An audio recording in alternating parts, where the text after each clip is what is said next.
what we do for ourselves dies with us. What we do for others echoes into eternity. What we're doing for ourselves, it's going to die when we die, right? But for others, echoes into eternity. If you're creating something, you're building a business, you're ultimately helping somebody's life be better, that's legacy building. That echoes on for far longer than any of us will ever know. But I think it's a beautiful thing to do. So keep creating, keep doing it. Welcome to Small Business Casual. You're in the right place if you've got an entrepreneurial mindset and you want to grow a business that's successful, profitable, and thriving, but you don't want it to get in the way of your time with family and friends. I'm Emily Aborn, and I'm here to guide you through with grounded marketing, practical business ownership strategies, and more as we design a business that works for you.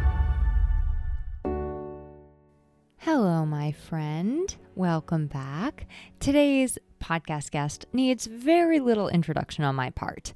Alex Sanfilippo, you may recognize the name, is a podcaster and the founder of PodMatch.com, a platform that automatically matches podcast hosts and guests for interviews.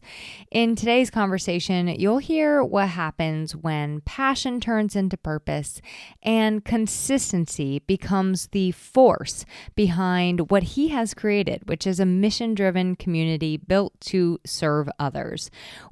Alex shares all the lessons he's learned through failure, the value of preparation, and why showing up with curiosity and generosity matters more than ever. All right, like I said, he doesn't need much introduction, so let's get into the interview.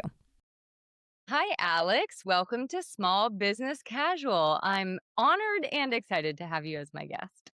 Emily, thank you. I was telling my wife, Alicia, this. You're one of my favorite people in podcasting. Like, I love listening to your show and I love getting to hang out with you. So it's seriously just an honor to be here. I'm looking forward to this time together.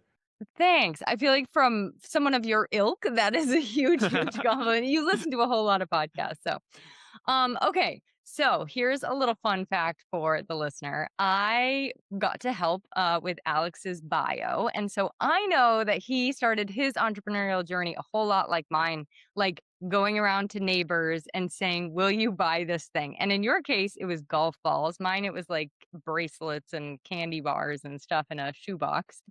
So I love hearing those kind of like beginning entrepreneurial stories. And I would love for you to go into it a little bit, but I also want to know some of the parts that you don't usually tell. Like, what are some of the maybe harder or more vulnerable parts of the story that not everybody gets to hear? Sure. Yeah. Thank you for asking that. I feel like I kind of go into everyone's interested in the 10-year-old kid, the version of Alex selling golf balls. Like that's fun, right? And so sure enough, that was my introduction to entrepreneurship, similar to how you had. I don't know how old were you, Emily, when like 6. Okay. Oh wow, you started before. It was 10 before I was like, I want to do something, like with. So I just started selling used golf balls. We would fish them out of the lakes. There was a golf course across the street from the neighborhood I was in, and me and some of the neighborhood kids, including my siblings, we'd go over there. We'd dig out the golf balls, and then we'd sell them Saturday morning back to golfers. And so we clean them up and stuff like that. It was really fun. It was my introduction to entrepreneurship, and I got the itch at that young age of just. I didn't care about the money, weirdly enough. Like, I just liked the whole thing, like it was fun and it just was exhilarating. And sure, like at the end of the day, you got a monetary reward for what you did, which was cool. But for me, it never was the motivating factor. Fast forward a couple of years when I wasn't cute anymore, golfers didn't want you to sell their golf ball back to them that had their initials on it. They were like, give me my ball back. So from 10 to 12, it worked. After that, I don't know. But that's around the time that eBay became a thing.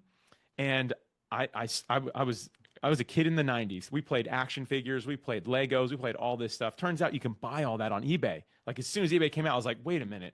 The action figures I can't find in stores anymore are on here? No way. So I just started buying stuff, selling stuff, and got really good on computers. And again, this is in the 90s, like right when I don't even know what it was called, broadband or DSL or something. I can't remember what it was called. There was, there was dial-up and there was whatever came next. This was that next thing that now you throw your computer out the window if it was loading that slow. But like, it was the chance to learn how to do it all. And so I got good on a computer. Fast forward a couple more years. This is where I'll kind of hone in on a story I don't usually get to share. But I got the opportunity to be part of a technology startup that was doing virtual tours of homes and posting them to MLS when they were for sale. It's very common technology now. If you use any of the big websites that you can go to and look at houses that are for sale, a lot of people do this as a hobby now. But back then, we pioneered the technology that lets you drag around a room and look at anywhere. You could look at the roof, look at the floor, you could drag all around and see everything in the room. And so we pioneered that technology. I was 16, working with somebody a bit older than me, a Wow. bit more experienced, but we decided to build a fully remote company. I don't remember this was probably 2000, maybe was the year, something like that. So there was no such thing as remote companies. Like that was unheard of. And everyone just assumed we weren't actually doing anything. Like you're at home playing video games. Like I know what you're doing, right? But the thing is, we were using, I don't know if you remember this, but AOL, AIM, AOL Yes. Instant Messenger. That's how we talked as a team. We just built our own rooms. We built our own private channels, and we built all this like not legitimate tech to be able to run it because there was nothing on the internet that lets you run a remote company at that point. Like we were making that up as we went along. We used whatever we could to do it. And that ended up being like a really cool thing for me. And I'll get into the drama of it now. I did really well from 16 to 18. I was doing really good with it. And at that point, I decided, real estate's gonna be my vehicle to become a success, right? I'm gonna become my dream was to become a Forbes 30 under 30, and real estate was my vehicle to get there. Like I wanted to be known for it. And so I started Mm. investing as soon as I could. As soon as I got turned 18, still have this technology startup as well in the space. And then kind of fast forward, these are the years when real estate started getting really bad. And so I looked like I was doing really well. And I went from one night going to sleep, doing really good, to the next morning, everything had crashed, to being the most in debt young person I had ever met in my life. And it was crushing because I had my identity wrapped up in this idea of I'm an entrepreneur, I'm a business guy, which started at age 10 selling golf balls, right? And it worked its way through into this point. And that was absolute rock bottom in my life. I did good with the golf balls, did good flipping stuff on eBay, did good with the technology startup, was doing good with investing and having rental property, and then doing bad, right? Just like good to bad. And that was really, for me, an eye-opening experience. It caused me to actually move in out of entrepreneurship and into more of a corporate setting where I felt safe. It scarred me. It Mm. made me feel like, okay, maybe this isn't for me anymore, or maybe I'm just not smart enough or not good enough, and I can't be a Forbes 30 under 30. It's take me 10 years to dig out of this hole that I'm in now. There was all these thoughts and things, and thankfully my life changed, and I turned things around. It took a long time, but I had 15 years in big corporate. But that's probably the story I don't usually get to tell. People like hearing the high notes, right? But the low point is the fact that like I had a real failure at a very young age, and it took me 15 years to really recover from that. Wow. Okay. Can I ask how much the debt was? Are you comfortable sharing Yeah, yeah. that? Oh, I won't remember for sure. It was hundreds of. It wasn't like anything crazy. It's hundreds of thousands of dollars that was upside Wow. down. And the real sad thing was that the company though, like I sold it to the other partner, like air quotes, sold it. I think I sold it for $1 because there was no money in it. It was gone. It was not worth anything. It went from being like a business. There was 7 full-time people in it. Or sorry, 10. There were 7 photographers and 3 editors that were working with us. There was 12 of us total, to just this one person who's like, I'll just take it. And I was like, here, give me $1. Right. And so the sad thing was like building a big business that was then worth nothing. And then the only thing I had to show for was like, here's my dollar payout and here's my hundreds of thousands of dollars of debt that I have now. And I don't know the exact number, but I know it was 6 figures. I know I had no idea how to get out of that. And you just paid it back like systematically, I imagine, through working in corporate. Yeah, got a corporate job, Yeah. did 15 years, which I'm really grateful for. I learned some things about business I needed to learn. And so I will never look at that as a bad time in my life. I loved it. I actually really thrived in that as well. But at first it was a little defeating because I got in as a part-time receiving clerk at a manufacturing company. And so like I was breaking down boxes and taking out people's trash. And it was like, this is how I'm going to pay my bills. And it took me literally, I mean, maybe not 50, it probably took me 12 years to get fully back to zero, something like that. And so it was just, I Wow. feel like it slowed me down. Like I learned to live life and enjoy it. So I don't make it sound like this is all terrible, but like that first couple years especially was real bad. And do you remember the movie Emily, The Big Short? Do you remember that movie came out? Vaguely. I'm Uh, not a big movie buff. uh, Sorry. me neither, but I remember this one because it was about that crash. I didn't watch that movie for like 15 years. Everyone's like, "Oh, dude, you should watch it. You worked in real estate." I'm like, "Yes, I'm what the movie's Yeah. about." Like I'm the person who couldn't eat anymore. Like they talk about it. And so it took me years to watch it. I ended up watching it way later. I'm like, "Wow, I really enjoyed it." And it made me realize, I'm like, "Well, I really had no way of knowing." Like just like all these other people, I had no way of knowing. But it was one of those things where like that scar was there for a while. Thank you for sharing. I had a similar experience, although my rock bottom of debt was not that large.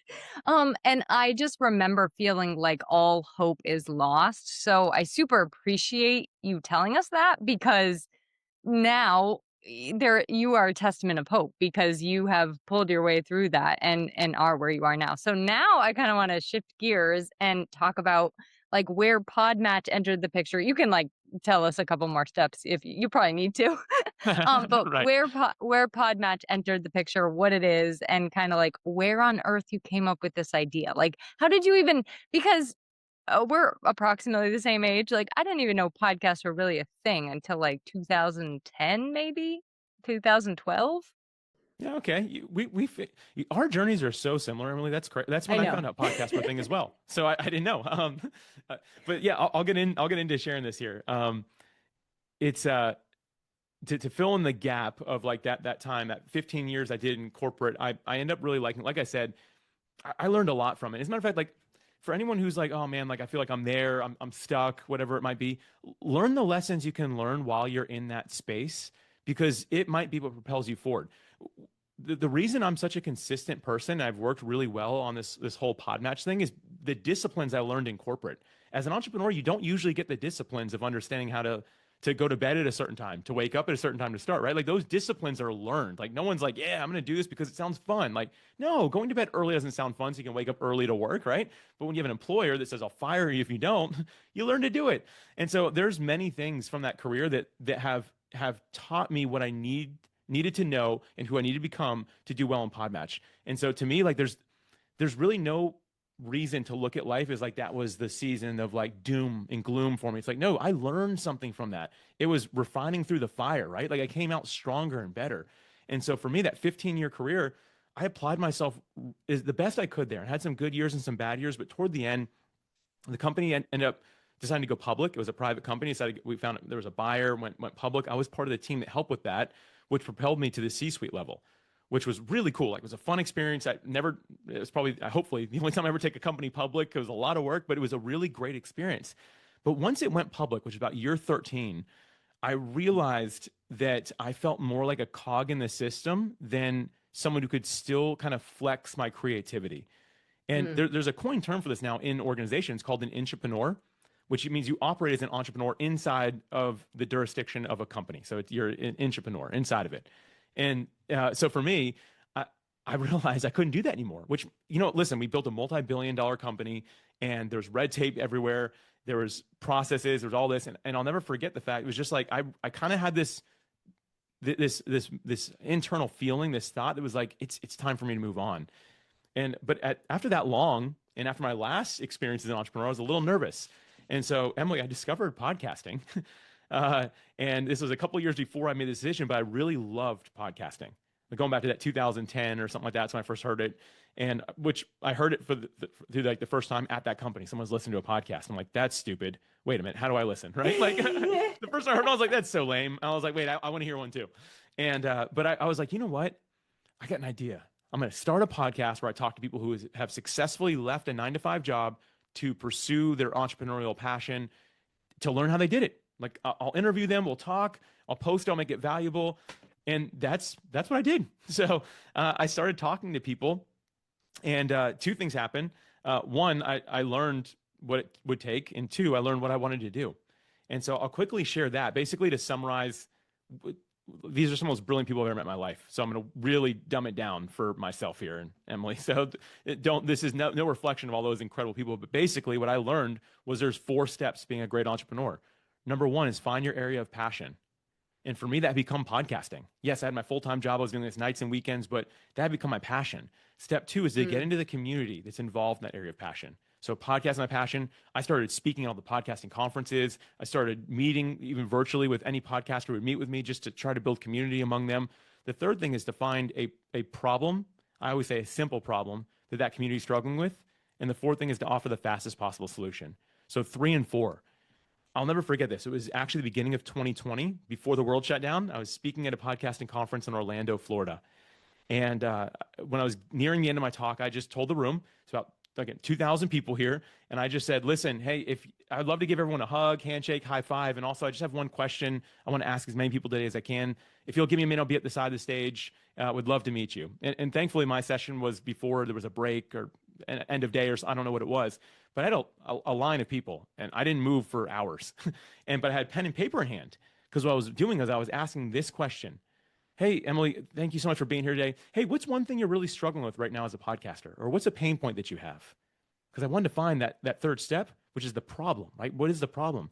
And that day I wrote down a lot of things, but I wrote down one thing consistently, repeatedly, over and over again, which was, Alex, I'm having trouble finding the right guest for my podcast.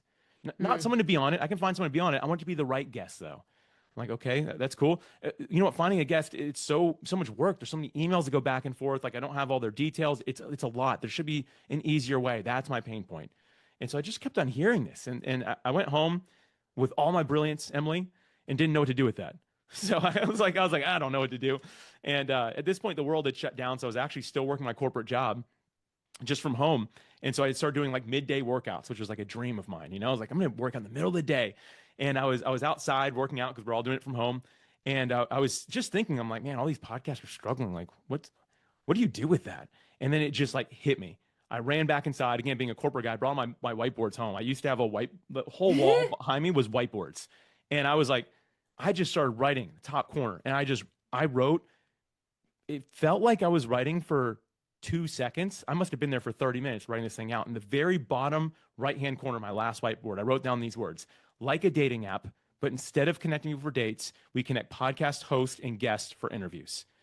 And ultimately, that's what we designed with PodMatch. It's a system that connects the right people together faster and gives you all the administrative details you need, so you never have to exchange an email, lets you message right in the platform, and then you can go to your virtual recording studio, in-person recording studio, whatever it is, and have the actual conversation with the right person that you needed to meet. And that's, again, I found that problem, and that was the solution we came up with. And that's kind of the story of PodMatch. 6 months later, I put in my notice at my job after 15 years to pursue it full time when we had launched it to start getting it in front of people. To your point, I always tell people it's harder to have guests than not to have guests because of all the legwork that is involved. And you guys, I mean, it's hard to be a guest sometimes, depending on what the host has for a system, right? You guys make it so easy. Like, I literally, it's just systematic and easy. And, you know, I'm a little bit super organized. So like, I have all those things, but this makes it like all in one place, and it's fantastic. So, because it can easily rack up to, you know, 10 different tools that you need, or different steps, or all of these pieces. You're right, a million emails and things like that. And also, I love the ability to be able to find right guests, because you really get a much better like description of them rather than just like the one email pitch. You get to look at their profile, you get to look at their website, you get to look at their social media. Like, there's just so much more that is contained in there that is all in one place for us as hosts or guests. I love it personally, I love it as a guest too. I've connected to people all over the world, and I'm like a repeat offender on some of their podcasts because Nice. I just like love them so much. So I have a blast on PodMatch, and my listeners know that very well. When you're like, I'd love to hear some kind of host and guest, I guess tips, for lack of a better word, but what are you seeing the absolute best podcast hosts and the absolute best podcast guests do well? So, okay, I decided I love a data-driven approach to this, Emily. So I took some time and polled as many people as I could. And it's like almost 3,000 people decided to answer this. And so it's guest and host. And I was like, hey, like what makes a great guest? What makes a great like podcast episode for you, the host? And I learned a lot of things, but what shocked me the most is what people deemed the number one contributing factor to what makes a great podcast episode. And it's the time spent on research and planning and prep before ever getting to the green room, the remote recording studio, or the in-person studio, however you're doing it, right? Like where we are right now, before getting here, how much time and energy was put into it. And so I started like drilling down that. And I actually determined that if you do that, you're already going to be in the top half of all guests, or your episodes going to be top half better than if you just show up and wing it, or if you just let AI do all the prep for you. If you're the one that's actually willing to put in time on that side of things, it makes a difference. And so there's all like the I guess the administrative side, or I mean, that's not the right word, but like have your microphone plugged in, have your camera turned on, like all those things matter. Yes, that's pretty easy. Once you've done that, it's set up. But the prep work is where the time really becomes valuable. Like you use it in the best possible way. So like Emily, before getting to this episode, to us recording this, I've been binging your podcast, which is great because you have a good show. So it made it very easy. But I showed up and like, even before we hit record, you were mentioning something like, I kind of, I was like, yeah, I got that. And I understand. I saw that. And you're like, oh, well, you seem like you know this. I'm like, yeah, because I listened to a bunch of episodes. And then you said Yes. you did your work and you had a beautiful outline. So I wasn't showing up like, I wonder what we're going to talk about. I Right? can't Like, stand that feeling. oh man, I know. And sometimes I'll listen to a podcast episode, and I listened to one that someone sent me. It was with a very big, well-known podcast. I'm not going to say the name because I don't want to call anybody out, but they had on a guest who is, in my mind, a very known best-selling author. And the host had no idea this person had a book. And like, he's like, oh, I didn't realize he had a book out. Like, and I'm like, I turned it off. I was like, that's absurd. I'm like, all you had to do was go to Google for 2 seconds. I'm like, so this guy let the guest show up and literally they're like, okay, who am I interviewing today? Probably asking someone on his team. Great, never heard of him. Let's go. Hey, how are you?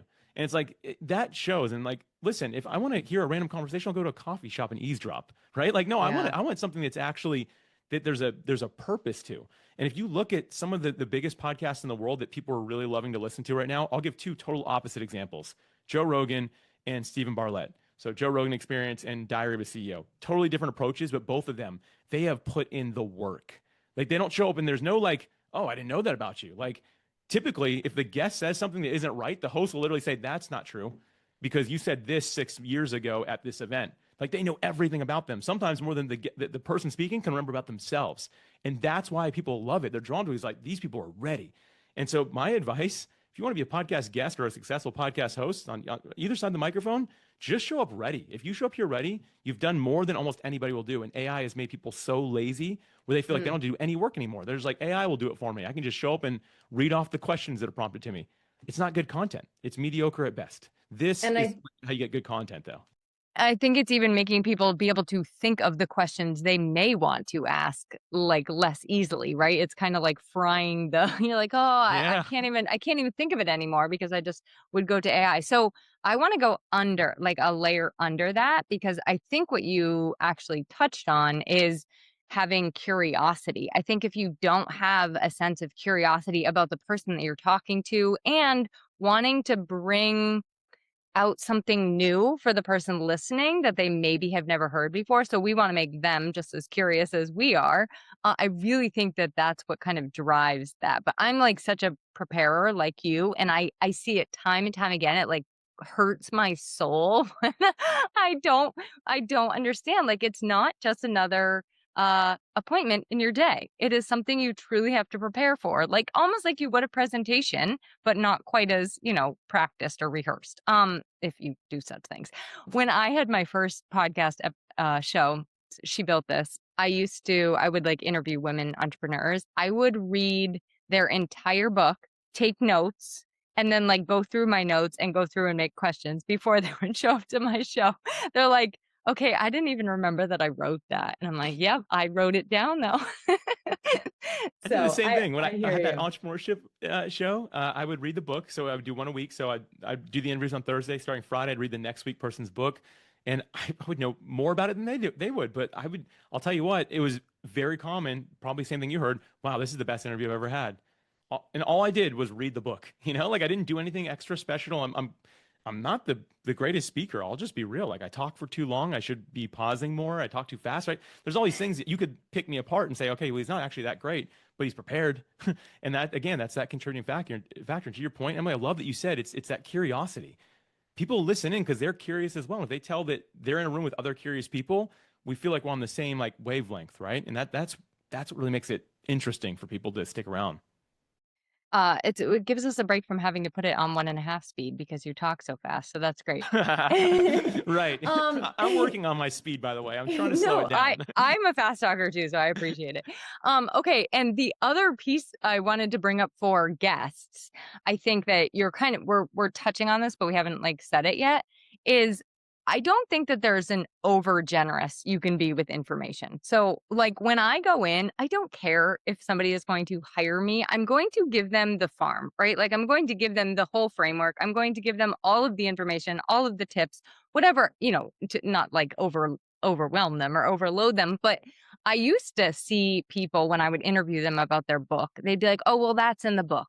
Well, that framework is in the book, or that information's in the book. If they want to read that, they can find it in the book. And I remember somebody once, they didn't have their camera, or sorry, they didn't have their mic off. And I heard them, they thought we had hung up. And they were saying how pushy I was for information that people needed to purchase the book for. They were telling their spouse. And I just was taken aback. I was like, I really believe you could show up, get spoon feed every ounce of information that is in your brain. Somebody is still going to go buy your book. Somebody is still going to use you as their coach. Somebody's still going to hire you to be their copywriter. Like, be generous when you're a guest, because I think that is another factor that really does create a nice episode. At the end of the day, as a podcast guest, your job is to develop know, like, and trust with the host listeners that already have this disposition that they do want to know, like, and trust you, because you're already on with somebody that they know, like, and trust. And it's up to you just not to break that trust. But to your point, Emily, if you start saying things like, that's in the book, you can buy that, it's developing this layer of like, hey, there's a gate between you and me, listener. If you pay me, I'll give you that, right? Yeah.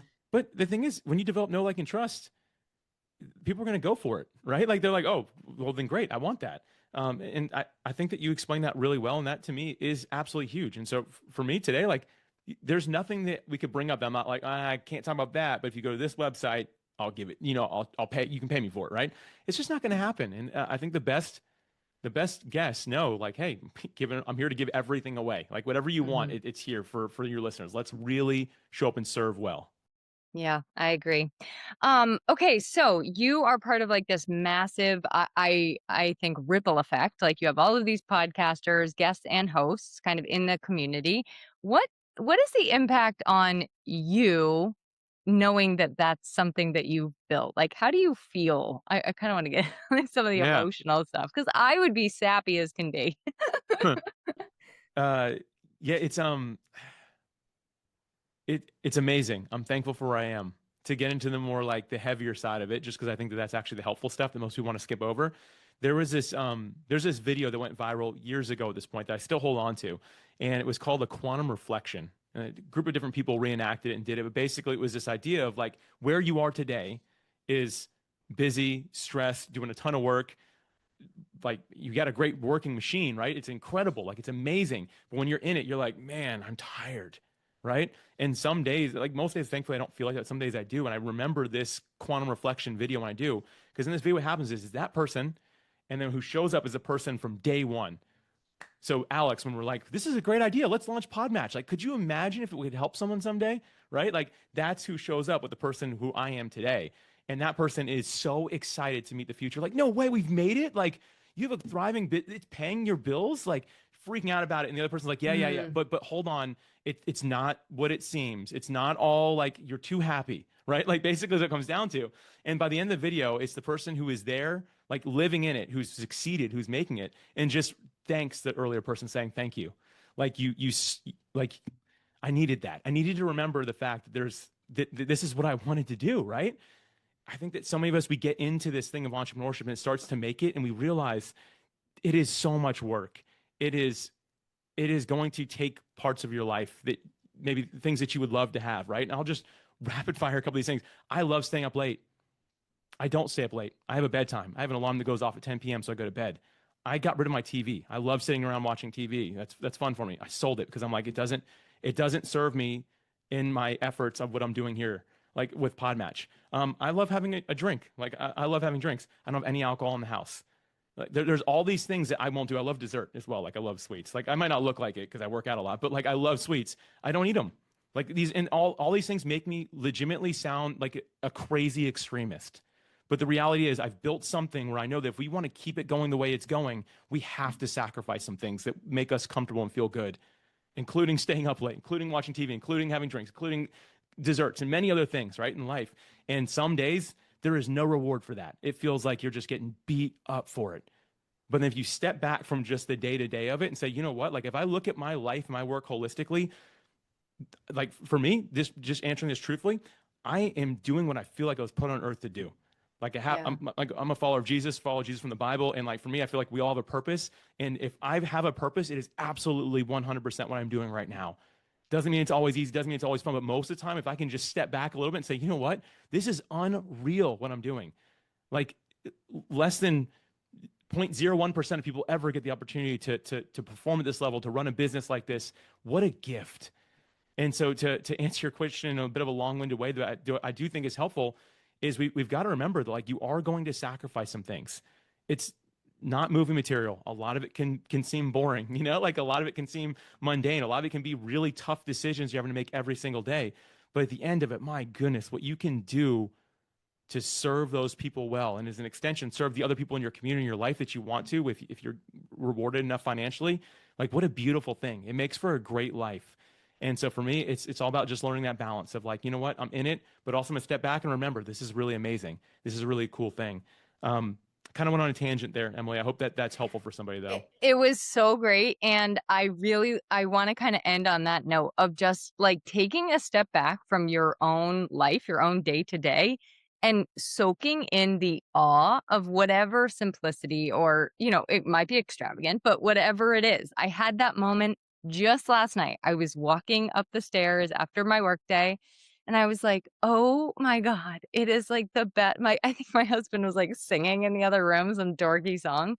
And I was like, this is the best. Like, this is just the best. And I have done this, you know what I mean? Like we've done this together, but like we're building this thing. And I think those moments of awe are when it's that quantum thing that you've got, that you explained. I'd love the link to that video actually too, so we can include that. But just that moment to step back, I think really, really keeps you grounded in your why. So thank you for everything. This was so fun. This was like the best conversation ever. Thank you. Yeah. I've never been asked this stuff. So thank you. Like I expected that from you. You're prepared, right? Like, so you asked me stuff that just is off the path. And so thank you. And thank you for giving me the opportunity to even, I've been on 700 plus podcasts as a guest, and I've never been asked this stuff. And I think it was just a gift to get to talk about it. And I hope that a listener hears it and it changes somebody's life. If I can end with one thing, what we do for ourselves dies with us. What we do for others echoes into eternity. Ooh, and I think that's such an important reminder that like what we're doing for ourselves, it's going to die when we die, right? But for others, echoes into eternity. If you're creating something, you're building a business, you're ultimately helping somebody's life be better. That's legacy building. That echoes on for far longer than any of us will ever know. But I think it's a beautiful thing to do. So keep creating, keep doing it. And Emily, you're an incredible podcaster. Thank you again for having me. Thank you so much.